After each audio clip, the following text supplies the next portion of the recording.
नमस्कार दोस्तों, इस वीडियो में मैं आपको बताने वाला हूँ इन टर्म इंश्योरेंस लेते टाइम क्या आपको मेडिकल टेस्ट करवाना चाहिए या नहीं। तो दोस्तों, जब भी हम टर्म इंश्योरेंस प्लान लेते हैं तो हमारे सामने एक सवाल खड़ा हो जाता है। वो ये है कि मेडिकल टेस्ट हमें करवाना चाहिए या नहीं करवाना चाहिए। कोई बोलेगा आपको मेडिकल टेस्ट करवाने से आपका प्रीमियम है वो बढ़ जाएगा। कोई बोलेगा मेडिकल टेस्ट नहीं करवाए आपको क्लेम रिजेक्ट हो जाएगा। तो इस प्रकार की जो है बहुत सारे सवाल हमारे दिमाग में आते रहते हैं।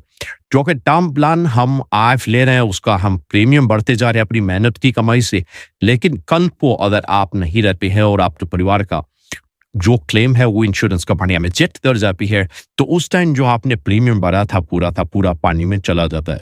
तो इस टाइप की सिचुएशन से बचने के लिए हमें जब भी टर्म प्लान लेते हैं तो बहुत सावधानी के साथ सारी चीजें देख कर ही हमें टर्म प्लान लेना चाहिए।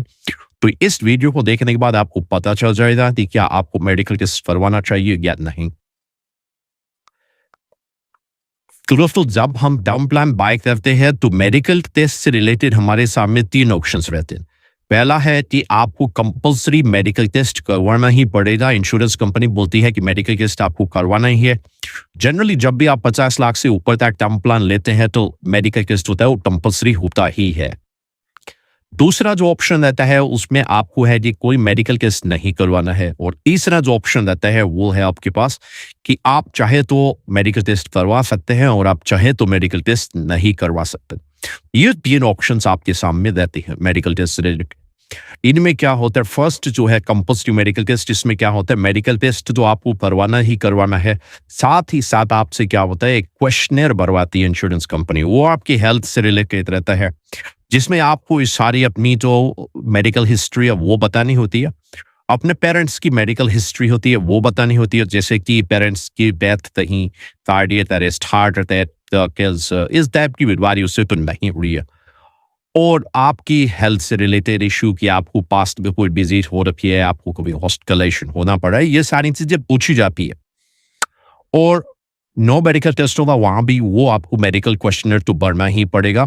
और ऑप्शनल मेडिकल टेस्ट में भी मेडिकल क्वेश्चनर है वो कंपलसरी रहता ही रहता है।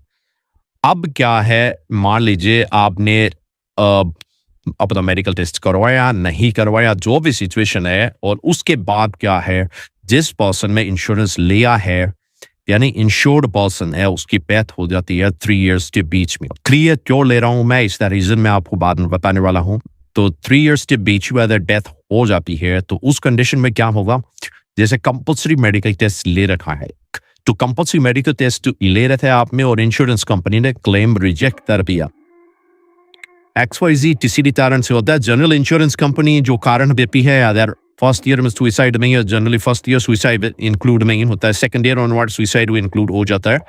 तो इंश्योरेंस कंपनी जो रीजन दे सकती है वो यही दे सकती है कि भाई जो आपको एग्जिस्टिंग डिजीज थी पर्सन को वो उसमें नहीं बदल, ये इंश्योरेंस कंपनी रीजन दे सकती है रिजेक्ट में, क्योंकि अदर जो भी डेथ होती है वो सारी इंक्लूड होती है। एक्सीडेंटल डेथ हो गया जो भी है, सिर्फ डिजीज के कारण कोई डेथ हुई है तो वो उसमें इंक्लूड नहीं होगी। तो अब क्या है, उस कंडीशन में आप कोर्ट में अप्रोच कर सकते हैं ना। यहाँ पे क्या है, आपके पास अपर हैंड रहता है क्योंकि आपने मेडिकल टेस्ट तो करवाया ही करवाया है, जिसमें इंश्योरेंस कंपनी को पता चल गया होगा कि भाई जो मेरे आपके कोई डिजीज है या नहीं है, कोई सीरियस डिजीज है या नहीं है। दूसरा, आपने जो क्वेश्चनर भरा था उसमें आपने क्या डिक्लेयर किया था, तो यहाँ पे क्वेश्चनर में आपने डिक्लेयर किया, उसके बाद इंश्योरेंस कंपनी ने भी कंपल्सरी मेडिकल टेस्ट बनवाई, उसमें उनको पता नहीं चला। तो यहाँ पे क्या होता है कि कोर्ट भी बोलेगा कि उनकी medical test they could keep था उस टाइम पे, तो वहां पे क्लेम रिजेक्ट होने के चांसेस कम रहते हैं।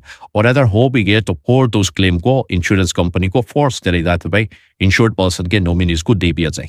दूसरा ऑप्शन आता है, यहाँ पे आप मेडिकल टेस्ट नहीं करवाते हैं, तो यहाँ पे मान लीजिए आपका क्लेम रिजेक्ट होता है और आप कोर्ट में अप्रोच करते हैं, तो यहाँ पे क्या होता है, आपको प्रूव करना पड़ेगा कि भाई आप ये जब पॉलिसी ली गई थी जो इंश्योर्ड पर्सन है उसके द्वारा, उस टाइम पे उसको पूरी एग्जिस्टिंग डिजीज नहीं थी।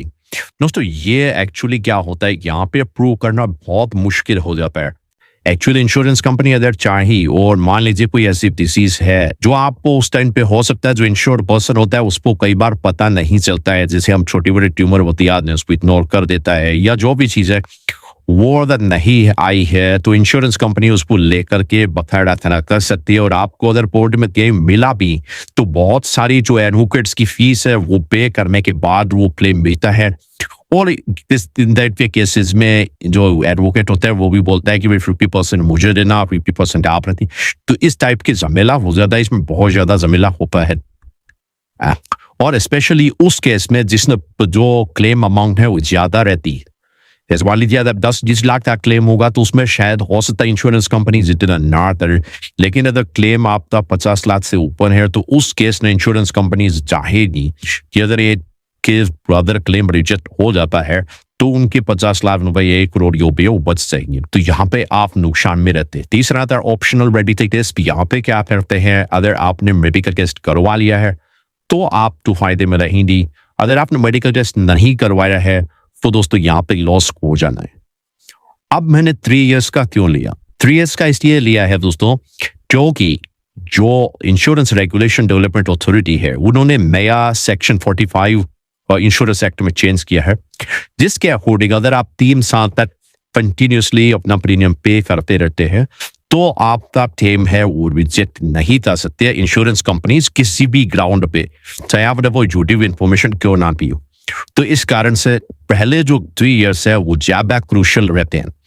अब क्या है, मान लीजिए अगर आपको कोई डिसीज है आप नहीं बताना चाहते हैं तो उस केस में क्या होगा दोस्तों, इंश्योरेंस कंपनी आप पे ही पूरा का पूरा ब्लेम फाड़ देती है। जो हमने तो आपसे पूछा था, आपने नहीं बताया, इसलिए क्या है आपको जो भी डिसीज है वो सारी आपको पता भी नहीं चाहिए।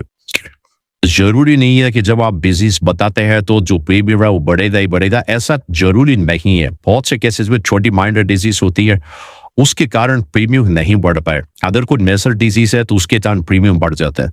मेजर डिजीज है उसको आपने हाइड किया और डेथ हो जाती है 3 इयर्स के अंदर तो कुछ मिलना नहीं, वो 3 साल का जो क्लेम था वो पूरा का पूरा चला गया। अदरवाइज क्या था, थोड़ा प्रीमियम ज्यादा लगता लेकिन क्लेम तो रिजेक्ट नहीं होता। तो यहाँ पे जो मेडिकल टेस्ट है बहुत क्रूशियल हो जाता है। तो इस केस में इस दिमाग में ये मत रखिए कि मेडिकल टेस्ट होना बुरी बात है, कहीं आपकी कोई बीमारी निकल के ना आ जाए। अगर बीमारी निकल के आ भी गई तो आप पे अच्छा है क्योंकि आप टाइम से उसका इलाज करवा पाएंगे, और अदर वो बीमारी नहीं निकल के आती है आप इग्नोर करते जाते हैं तो वो धीरे धीरे बीमारी बढ़ती ही जाएगी। तो उस तरीके से भी देखा जाए तो भी मेडिकल टेस्ट अच्छा है।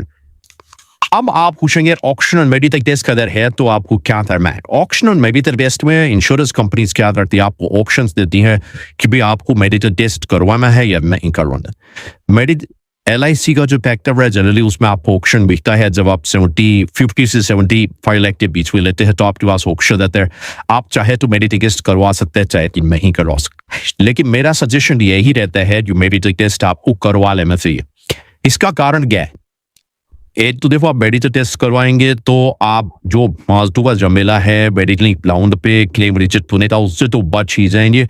साथ ही साथ जब आप मेडिकल टेस्ट करवाते हैं और उसमें सब चीजें ठीक आ जाती है तो आपका जो प्रीमियम है वो कम हो जाता है, बजाय इसके जब आप मेडिकल टेस्ट नहीं करवाते। इंश्योरेंस कंपनीज क्या होती है, उनको जब मेडिकल टेस्ट नहीं करवाते तो वो ये मान के तो चलते ही है कि ऑप्शनल हमने आपको दिया और आप अगर उस ऑप्शन को एक्सरसाइज नहीं कर रहे, इसका मतलब पर्सन में कुछ ना कुछ तो बीमारी होगी तभी वो मेडिकल टेस्ट एक्सरसाइज नहीं करना चाहते। तो दोस्तों वो जो रिस्क है उसको ये लोग फैक्टरिंग कर लेते हैं और जो प्रीमियम होता है वो थोड़ा उसी हिसाब से बढ़ा दिया जाता है। और आप देखिए अगर 100-200 रुपए से आपका प्रीमियम बढ़ जाता है और 40 साल की आप पॉलिसी लेते हैं तो आप उसको कैलकुलेट करके देखिए वो प्रीमियम बहुत ज्यादा बड़ी अमाउंट हो जाती है। तो इसलिए ऑप्शनल मेडिकल टेस्ट भी आपको दिया जाता है तो उस कंडीशन में भी आपको मेडिकल टेस्ट करवा लेना चाहिए। तो इस प्रकार से दोस्तों मेडिकल जो टेस्ट है वो बहुत क्रूशियल है और जहां तक पॉसिबल हो आप मेडिकल टेस्ट करवाइए। अगर इंश्योरेंस कंपनी छोटी अमाउंट का मेडिकल टेस्ट नहीं करती है तो अलग चीज है, उस कंडीशन में हो सकता है कि आप नहीं भी करवाएं, लेकिन उस कंडीशन में भी आपको क्या करना है, जो भी क्वेश्चनर है उसमें सारी चीजें सच सच से बनी है, उसमें कुछ भी छुपाने की जरूरत नहीं है। जो भी बीमारी आपको हुई है, जो भी आपका फैमिली हिस्ट्री है, मेडिकल हिस्ट्री है, वो सच सच बता दीजिए ताकि टीम रिजेक्शन है उसको पूरी तरीके से खत्म किया जा सके।